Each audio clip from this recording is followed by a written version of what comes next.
Okay, welcome. We are here with our friends from Catholic Charities.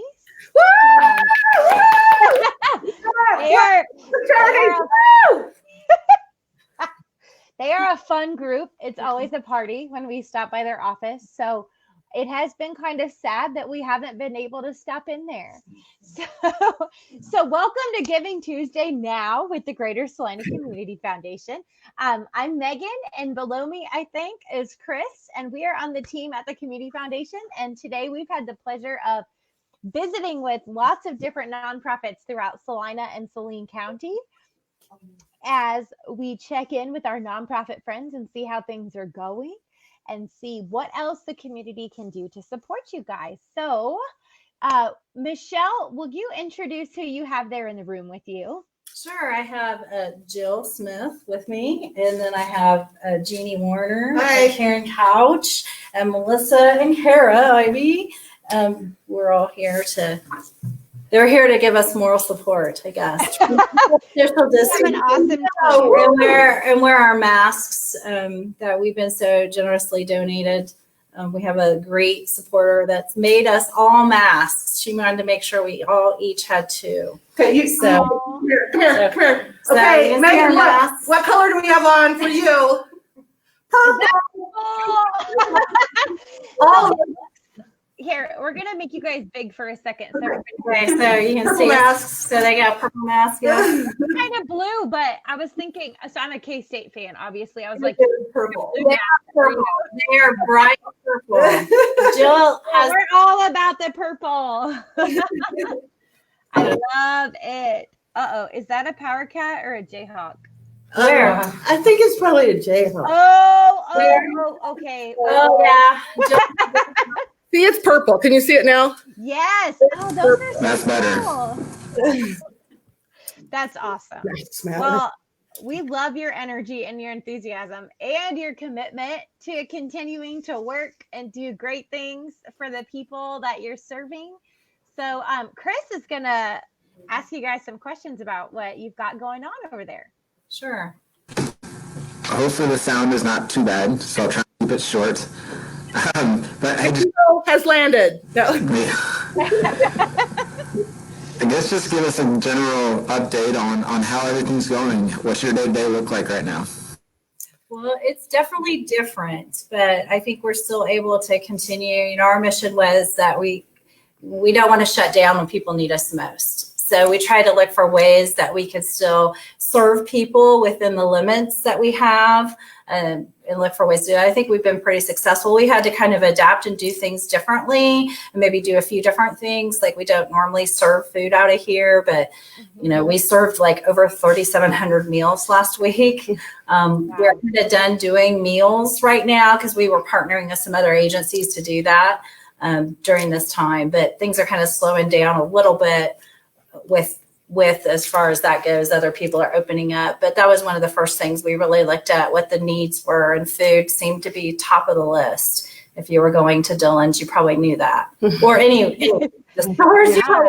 Food and toilet paper, hygiene. We really seen an increase in people needing those hygiene items and the food. And those have always been, especially the hygiene items, that's always been something that you guys have always provided anyway. So if there was a shortage, that was probably a big challenge for you. It was. Supply was the biggest problem for a while. We had COVID. You know, we had some funds come in and people wanting to help us get it, but we couldn't get the supplies for a while. The supply chain has loosened up a little bit. Like it's a little bit easier. You probably noticed like we're on the shelves again. So it's made it easier for us. But for a little while, that was our challenge. Awesome. What would you say some positives through everything going on?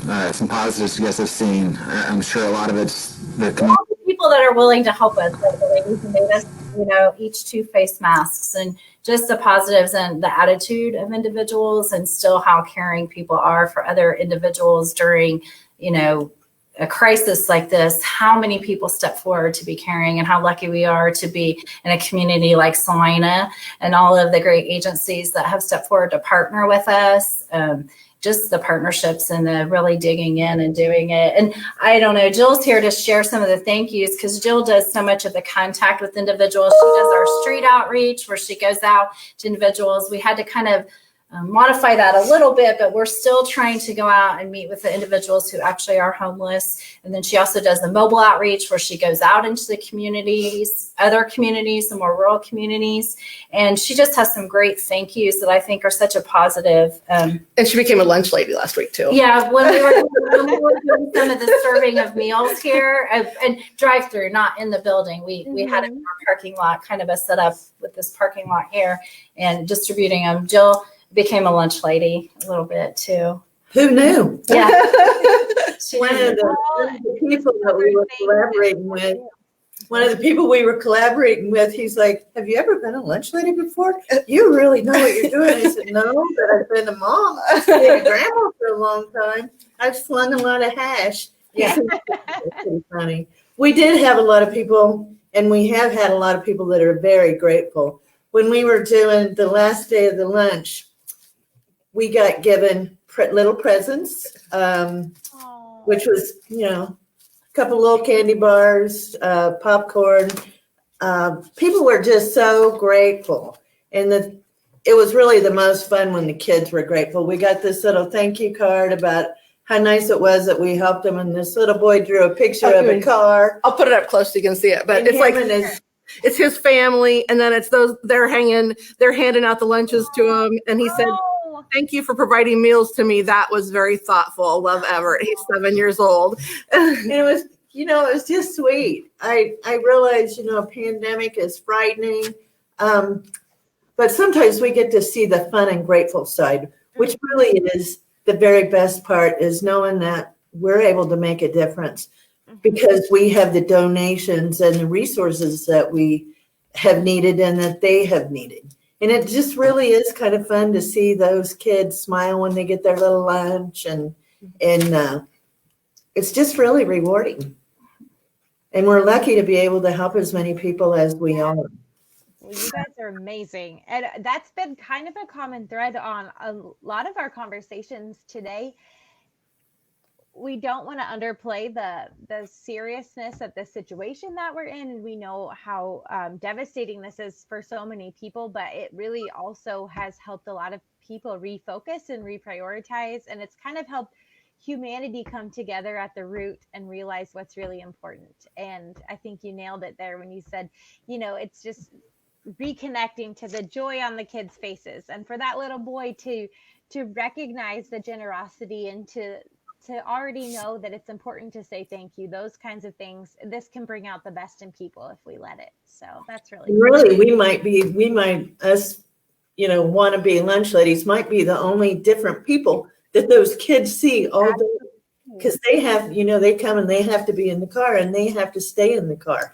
And the adults too. We all need a little help. So, we did try to jazz it up a little bit and to be a little bit more friendly and silly. And they did the same thing for us. So it lifted our spirits too.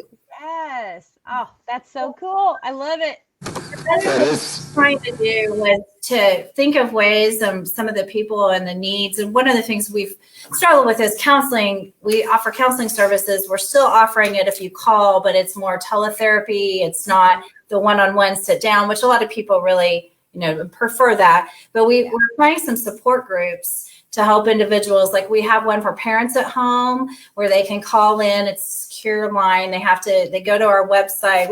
Jeannie's made up a little flyer here. We have a parent group, a college connection for some of those college kids that maybe are struggling, your first year away, now you're back at home, and another one for people stressing about work. So we have 3 support groups going on that people can go. They're free. You sign up and you go into the forum at the time. We have a counselor leading those. Social distancing wise, it's all online. So different, trying to think of the same services we offer and provide and how you can deliver them has been one of our goals. And May is Mental Health Awareness Month. Yes, so it is coming at a good time since May is Mental Health Awareness Month. When are those groups? The Parents at Home is Wednesdays from 1:30 to 2 that you sign up. And then College Connection is 3 to 3:30 on Thursdays. Stressing About Work is Fridays, 12 to 12:30. So. And then just go to your site and there's a link there.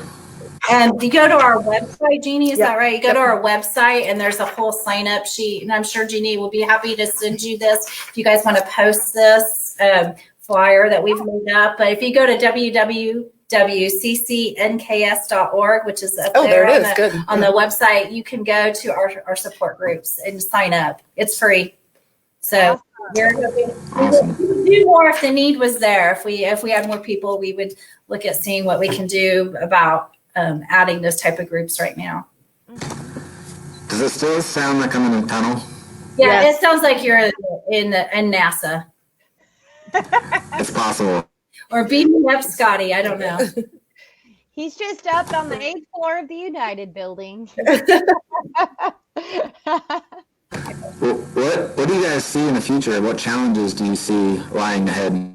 Well, one of the biggest ones that I've been concerned about for a while is we always see an influx of people needing utility help this time of year when they lift the cold weather rule. And then when they extended that with the utility waiver, we know that just means the bills are going to be bigger when they come in. Because normally when they do the cold weather rule, they don't shut people off. So people end up not paying their bills and it keeps accumulating. It doesn't mean that they can't still charge you for it. So they come in with big bills anyway. And now that they've extended that another 2 months, the bills are just going to be bigger and the need is just going to be greater. And I think as we have some programs that help people with catastrophic illnesses and disabilities. And those, we've already seen an increase in the number of those, but those really vulnerable populations that are dealing with some of those things, as the economic continues to increase, the courts are going to open up. So that means, evictions are going to start again. These vulnerable populations are not going to be done with this for a while. And some of them are not going to be able to get back to full income for a while. And I'm very grateful for the stimulus type checks or whatever they want to call them that came out through the CARES Act. But those are only going to last maybe a month. You're talking $1,000, and average rent here in Salina is around $650 for a 1-bedroom. You're talking over $700 if you have multiple bedrooms. That's just not going to go very far.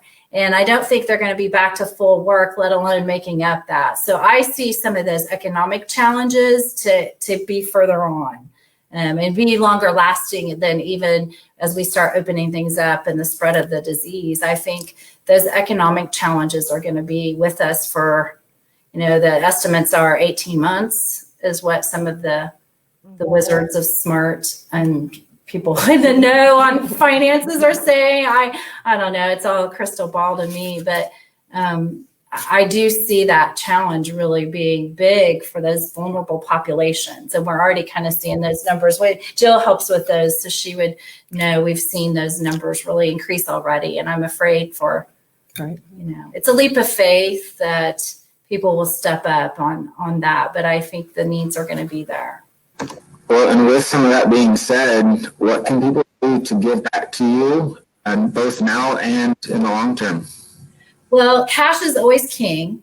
But besides that, it's been very helpful when people bring, these are hard to come by, the deodorizing thing, the masks are hard to come by. Those have always been very helpful. I think we're good on masks for a while, but we're still, anytime someone can donate hand sanitizer right now, that can still be a trick to get. I know they were making some at Blue Sky. I haven't asked to see if that's for sale yet. But I think that's good. Tuna Helper, we're still doing food. We're still doing a lot of food and hygiene items. So I know Tuna Helper was one thing on the list. I was trying to see what other we on our food boxes. Yeah. Sorry, I'm the mystery lady talking from over here. But any just look at me. It's okay. On our food boxes, we have any kind of non-perishable foods that we can give out to make meals for people, and also we need hygiene items. So anything you can do, if people would rather donate cash instead of coming here for social distancing. because we have suppliers, we can get it at a better rate. So it kind of stretches that dollar. And we are also going into a period for our annual fundraiser, which will now be virtual. So we're getting some training here, but we have $100,000 match too. So we need every ounce of that money because this rent situation is going to be really, really challenging. And that's one of the things that we do help provide. There's not very many agencies that help provide that. And even like Michelle said, with the stimulus, there's still going to be a lot of people that are hurting on a lot of different avenues. One thing we hadn't talked about was diapers. We actually have seen a year over year from March and April to this March and April, 195% increase just in Salina alone in the amount of diapers that we've given out. And that's, and that's even with people, that's not even full months, because there was a period of time where people were kind of scared to even go out. So now people are out and we're really seeing a huge increase in that. But we're thrilled to be able to keep providing food because that's something that's basic needs for people. And also our hygiene, I think we gave out 108 hygiene items to families, or not items, bags with shampoo and soap and toothpaste. We gave out 108 bags just from our Salina office last week. So, and when you say we had meals of food boxes and everything, over 3,700 meals that we distributed last year, last week, whether it be the meals we handed out or food boxes or through mobile outreach, just from our Salina office alone. That's a lot of people in 1 week. Mm-hmm. A lot of meals. When is your annual fundraiser and what does that look like? It's July 18th. It's normally about the third weekend in July. Normally it is an event where we have people and have a meal, ask people for money, and do a little bit of an auction for fun. But this year it is going to change to virtual. It is virtual. The nice thing about that is that we take donations up until that night that go for our $100,000 match. And so we'll still have our sponsors.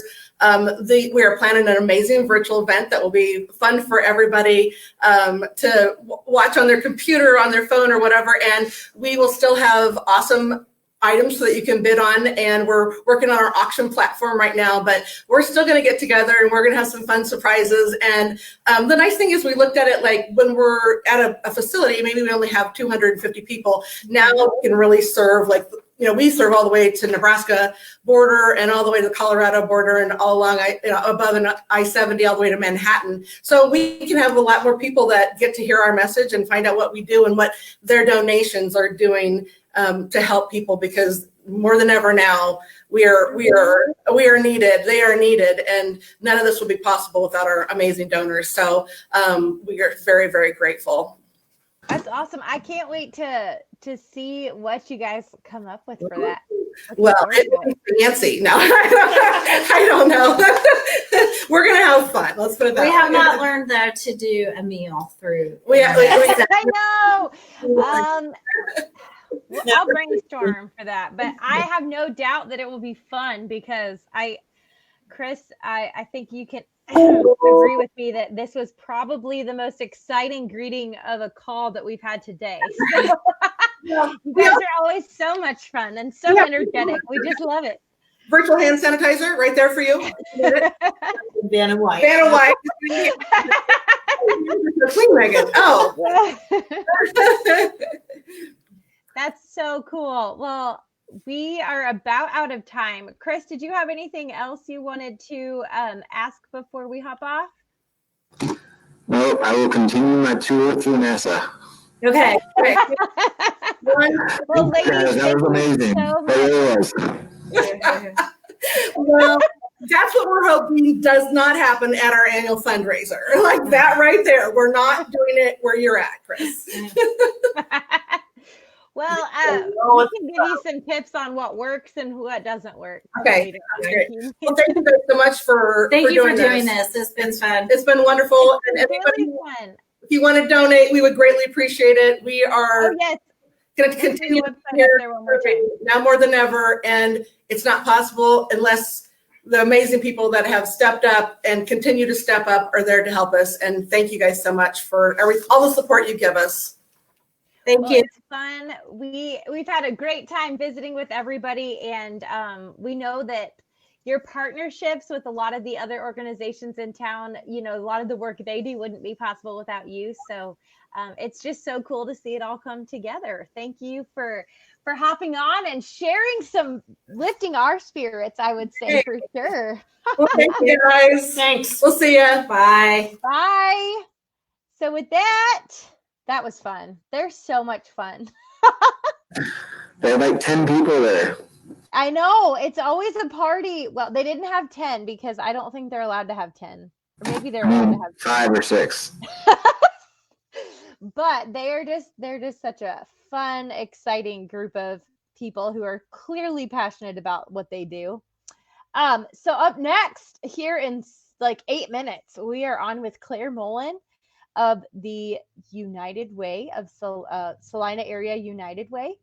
So stay tuned for that. More with Chris and his NASA wind tunnel rocket ship.